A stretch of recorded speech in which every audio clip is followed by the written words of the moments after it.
Hello and welcome back to the Consistory of the coelc YouTube channel. I'm your host for this video, Reverend Jake Zabel of St. John's Evangelical Lutheran Church located in Dalby, Queensland, Australia. This is our mini-series Ask the Consistory where we answer listener questions, and today's question is, what is the Lutheran view on the Apostolic Succession?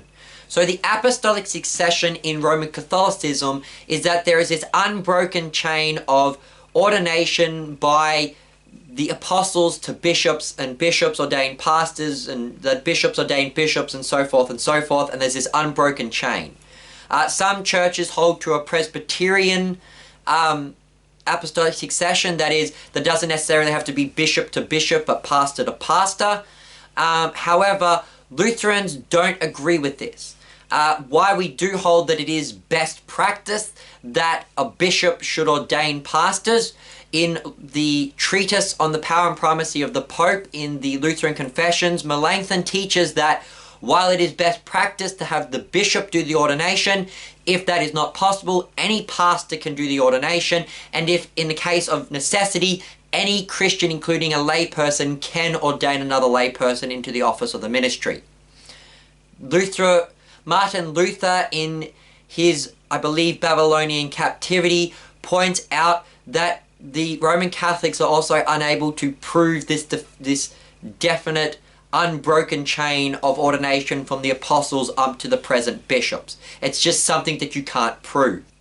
Now, the origins of the apostolic succession in the early church had to do with the idea of the apostles training disciples, and those disciples taking that apostolic teaching on to other disciples, and this was done as a remedy to heterodoxy.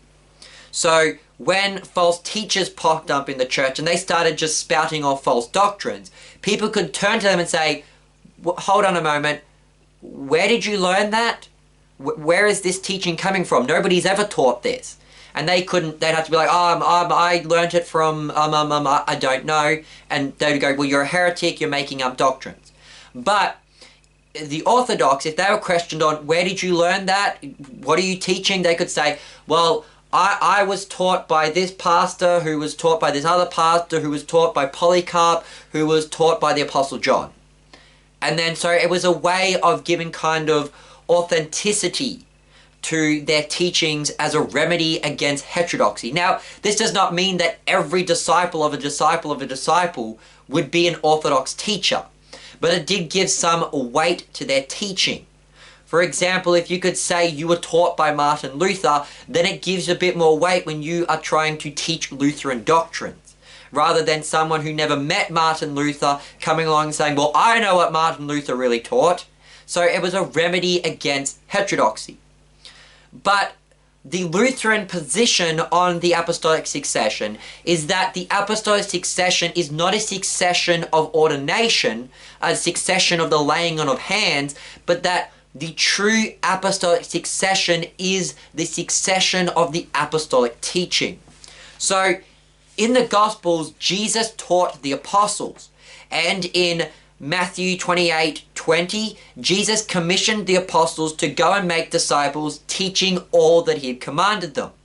And in Luke 24:45, Jesus opened the minds of the apostles to understand the scriptures, and he commanded them to preach his name to all the nations. We first establish here Jesus is teaching the apostles how to understand the Holy Scriptures, and then they are commanded to take that teaching out into the world.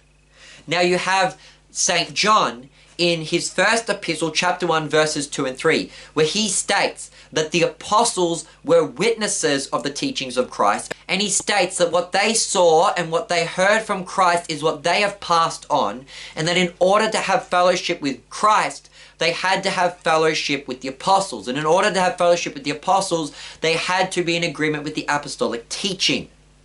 And so you see here, you got this teaching going from Jesus to the apostles, and the apostles are now passing on that teaching to others.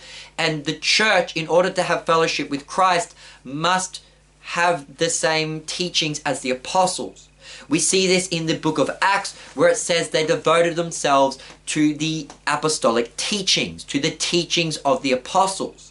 And you also then have in 2 Timothy chapter 2 verse 2, where St. Paul, who is an apostle, tells Timothy that he is to take what he has learnt from Paul and from the other apostles, and that he is to teach it to other men who were instructed to take that teaching and teach it to others also.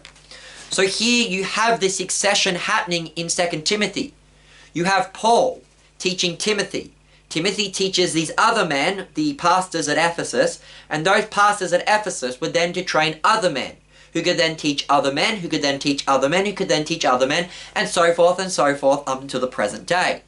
And so this is how the Lutheran Church understands the apostolic succession. Not the succession of ordination, but a succession of the teaching. The teaching of Christ to his apostles, from the apostles to their disciples, from them to their disciples, from them to their disciples, to their disciples, to their disciples, to their disciples, and so forth and so forth. This is why in the Book of Concord we spend so much time trying to firstly argue from Scripture, but then secondarily arguing from the Church Fathers.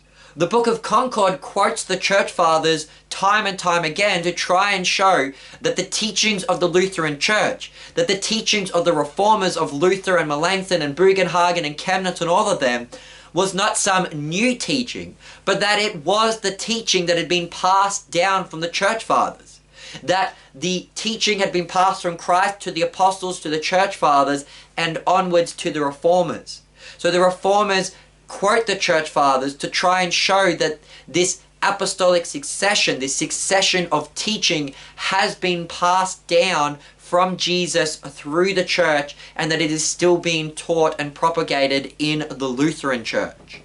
And as St. John pointed out, if you wish to have fellowship with Christ, you need to have fellowship with the apostles. And in order to have fellowship with the apostles, you must be in agreement with the apostles' teachings. You must subscribe to the apostolic teaching.